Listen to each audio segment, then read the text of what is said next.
안녕하십니까. 거꾸로 투자는 쇼킹 경제입니다. 최악의 인플레 오는데 주식 어쩌나 시작해 보겠습니다. 자, 우리가 가지고 있는 현금은 어디론가 가야 됩니다. 기대 수익률과 안정성을 고려해서 예금으로 갈 것인가, 부동산으로 갈 것인가, 주식으로 갈 것인가 결정을 하겠죠. 그런데 최근에 부동산이나 주식으로 자금 쏠림이 굉장히 심한 상황입니다. 언론에서 이것을 브레이크 없는 머니 무브라고 불렀어요. 1월에만 예금이 20조에서 이탈하면서 주식 계좌로 옮겨갔다는 이야기가 나오고 있습니다.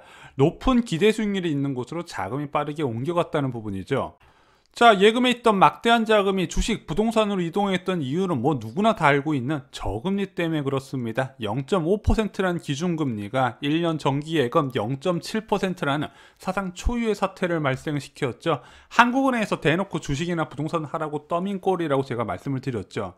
자, 최근 대한민국 주요 수출 산업의 호조도 증시 급등의 배경이었지만요. 더 큰 이면에는 자금이 갈 곳이 주식이나 부동산밖에 없기 때문에 사람들도 자금 갈 곳이 여기밖에 없으니까 주식은 안전자산이다. 원래 굉장히 위험자산임에도 불구하고 안전하게 보였다는 부분이고 높은 기대 수익률을 줄 것처럼 믿어지게 됐다는 부분이죠. 또한 이런 주식 투자 열풍에는요, 장기적인 저금리, 저물가 전망이 있었기에 가능했습니다. 작년 말까지만 해도 월가 전문가들은 고용이나 물가 모두 다 정상화에 장기간 시간이 소요가 걸릴 거로 예상했어요. 왜? 너무 큰 충격을 받았기 때문이죠. 그래서 일시적으로 작년에 저물가의 기저효과로 인플레 현상이 잠깐 나타날 수 있지만 이것이 미국의 금리 변동 요소까지는 아닐 것이다. 이렇게 봤던 시각이 우세했었던 부분이거든요. 그에 따라서 금리 인상이 2024년까지도 안 일어날 것이다. 2025년이나 돼서야 천천히 올릴 것이다. 전망이 우세했습니다. 자, 그런데 그 전망이 많이 나온 지 지금 3개월도 안 됐거든요. 근데 지금 어떤 전망이 나오고 있냐? 부양책으로 예상보다 빠른 고용과 물가 정상화가 올 수 있다는 경고가 계속 나와요. 물가 상승률이 예상보다 높을 것이고 장기간 이어질 수 있다. 게다가 지금 미국에선 금리 인상 요소의 가장 큰 우선순위에 고용지표 회복을 이야기하고 있는데 재무장관이 당장 내년에 완전 고용 달성할 수 있다고 언급을 했습니다. 그러면 테이퍼링뿐만 아니라 금리 인상까지도 조기에 일어날 수 있다는 부분이죠. 자, 월가에서 왜 작년하고 현재 전망이 바뀌었을까요? 작년 말부터 원자재 가격이 급등을 한 겁니다. 구리, 알루미늄, 주석, 옥수수, 밀가지, 식품 원자재, 금속 원자재 모두 다 폭등을 했어요. 그럼에도 불구하고 이게 진성 인플레이션까지는 이어지기 어려울 거다 이렇게 평가가 많았었거든요. 왜 그럴까요? 유가가 많이 오르지 않았었거든요. 작년 말까지만 해도. 그런데 유가가 2월부터 급등을 해버리면서 이제 인플레이션이 올 수밖에 없겠구나 사람들이 받아들이기 시작한 겁니다. 2월 달에만 무려 16% 급등을 한 거예요. 자, 이 유가가 소비자 물가에 미치는 영향 정말로 크다 말씀드렸습니다. 자, 2014년부터 대한민국은 고질적인 저물가, 저성장, 그리고 저금리를 겪게 되는데요. 자, 대한민국이 2017년과 2018년에 소비자 물가가 튀기 시작합니다. 2% 이상으로 올라가면서 한국은행에서 기준금리 인상으로 대응을 했습니다. 그때 왜 이 소비자 물가 상승률이 올라갈 수 있었을까? 결국엔 유가가 50달러대에서 60달러대, 60달러대에서 70달러대로 올라가면서 소비자 물가 상승률을 이끌었다는 부분이죠. 자, 그런데 원자재 가격 급등이 장기간 지속될 전망이 계속 나오고 있습니다. 자, 이렇게 소비가 줄어들었는데 어떻게 원자재 가격이 이렇게 올라갔을까? 그 전부터 상황을 살펴보면요. 일단 2006년에 중국의 인프라 투자 계획이 밝혀지면서 원자재 가격이 크게 올라가기 시작합니다. 게다가 2020년 9월부터 중국의 생산 시설이 본격적인 가동에 들어가면서 원자재 가격이 더 급등을 했고요. 또한 중국의 부동산 시장이 다시 화랑을 만지면서 착공 물량이 늘어났고 그에 따른 원자재 가격이 다시 급등한 현상. 마지막으로 미국의 인프라 투자 계획까지 나오다 보니까 앞으로 원자재 슈퍼사이클이 10년간 간다는 이야기가 나오는 겁니다. 이 원자재 가격은요, 중국의 건설 경기와 주요 국가의 인프라 투자와 연관이 있는데 동시에 쏟아져 나오고 있다는 거죠. 자, 유가와 원자재 가격 급등으로 물가 상승률 전망이 다시 책정되어야 되는 상황이 펼쳐졌습니다. 한국의 소비자 물가 상승률 1월에 0.6%밖에 안 되는데 인플레를 논하는 게 좀 과하지 않을까 이렇게 말씀하신 분도 있는데 지금 유가가 60달러대가 넘었잖아요. 그러면은 앞으로 올해 소비자 물가 상승률은 무조건 작년의 저유가를 반영해서 높게 나타날 수밖에 없다는 부분입니다. 게다가 원자재 가격까지 급등을 하고 있잖아요. 그러면은 인플레는 이제 피할 수 없는 건 분명한 거예요. 수요만 회복되면 인플레는 100% 오게 되는데 이게 얼마나 높은 수준에서 장기간 올 것인가, 이제 거기에 포커스를 맞춰야 되는 부분이거든요. 자, 이렇게 시장이 급변하고 있는데 많은 사람들이 여전히 과거 전망치를 그대로 믿고 있어요. 지금 대한민국의 2011년 소비자 물가 전망치는 한국은행에서 12월 17일 날 발표를 했습니다. 이 당시에 2021년에는 1%, 그리고 2022년에는 1.5%의 소비자 물가 상승률이 나타날 걸로 봤고, 근원 물가도 비슷할 거라고 봤습니다. 그래서 지금 몇몇 언론들은요, 아직도 인플레 관련 기사를 쓸 때 이 한국은행의 물가 상승률 전망치를 쓰는 경우가 많이 있어요. 근데 한국은행에서 이 자료를 조사할 때는요, 한 2020년 10월 정도로 보시면 될 것 같습니다. 9월, 10월 기준으로 책정을 했는데 이 전망치는 원자재 가격 급등 이전의 전망치였어요. 이 당시에 2021년 유가 상승률을요, 40달러대 후반으로 봤습니다. 브렌트유 기준으로 46.9달러에서 49.3달러로 봤는데 지금 브렌트유가 63달러예요. 게다가 원자재, 농업 제품이나 금속 광물 제품도 서서히 소비가 회복되면서 가격이 올라갈 줄 알았는데 연말에 한꺼번에 축 치고 올라갔다는 부분이죠. 이미 한국은행 전망치는 의미가 없는 상황이 되어버렸습니다.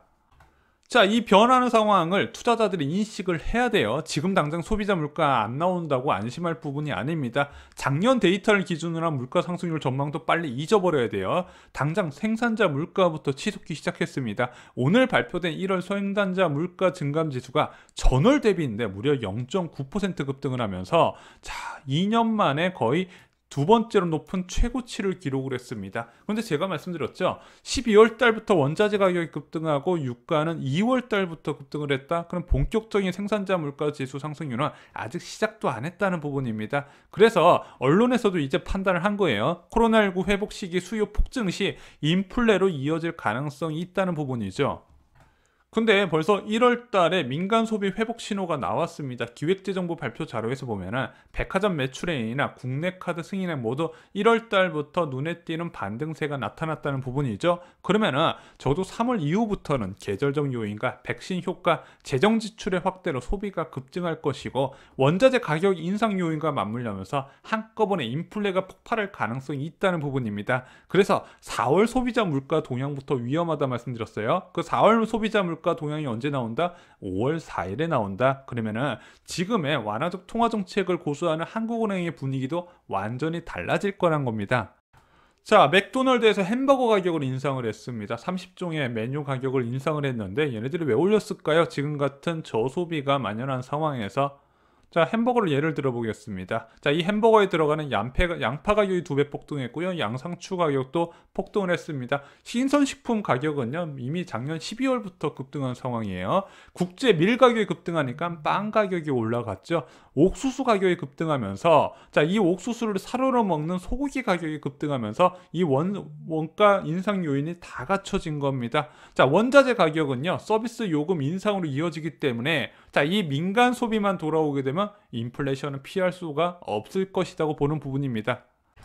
그래서 실제 원자재 슈퍼사이클이었던 2011년 시기에 한국의 소비자 물가도 뛰게 됩니다. 2010년 하반기부터 소비자 물가 급등세가 2011년까지 이어져요. 그리고 나서 원자재 슈퍼사이클이 끝났던 2012년 하반기부터 소비자 물가 지수가 안정세를 찾게 됩니다. 그런데 이 소비자 물가 급등이 자산시장에 큰 변화를 나타나게 됐죠. 기준금리 인상을 불렀고, 그에 따라서 한국 부동산 시장이 쑥대밭이 됐습니다. 그래서 이번에 30년 만에 최대치의 인플레가 온다는 부분이 공포로 느껴지는 부분이 바로 여기에요. 저금리가 장기적으로 이어지는 상황에서 많은 사람들이 자산에 투자를 했었는데 그 반대 상황이 펼쳐질 수 있다는 부분이죠. 자, 지난 시간에 단기간에 집중된 기준금리 인상은 부동산 시장을 초토화시킨다고 말씀드렸습니다. 10년마다 오는 위기의 반복이 이번에도 일어날 가능성이 크다는 부분이죠. 오히려 2011년보다 지금 더 위험한 상황이에요. 그런데 부동산은 그렇다 치고 주식시장은 어떻게 될까요? 자, 먼저 미국 증시 살펴보겠습니다. 금리 인상 시기, 와, 얘네들 금리 한번 올리면 진짜 무섭게 올리거든요. 미국 증시 어떻게 됐을까요?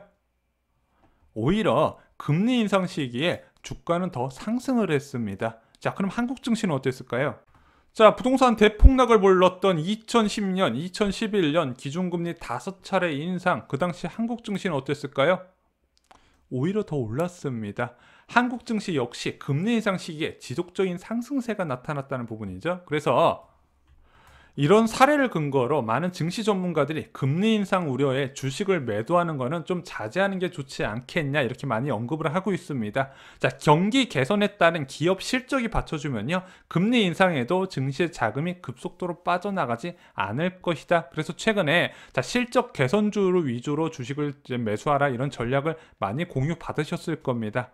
야, 그러면은 금리 인상 시기에도 묻지마 주식 투자해도 되냐? 자, 그 부분은 또 아니라는 거예요. 부동산도 금리 인상이 바로 붕괴되지 않았거든요. 6개월에서 1년 정도의 시차를 두고 붕괴됐습니다. 서프라임 모기 사태 직전에 미국의 주택가격 지수 보면은 금리 인상이 완료된 이후에 어느 정도 평탄화된 가격 지수 흐름을 보여요. 그리고 일본 부동산 버블 직전에도 하루아침에 무너지지가 않았습니다. 거래 급감 이후에 가격이 꼬꾸라진다 말씀드렸죠.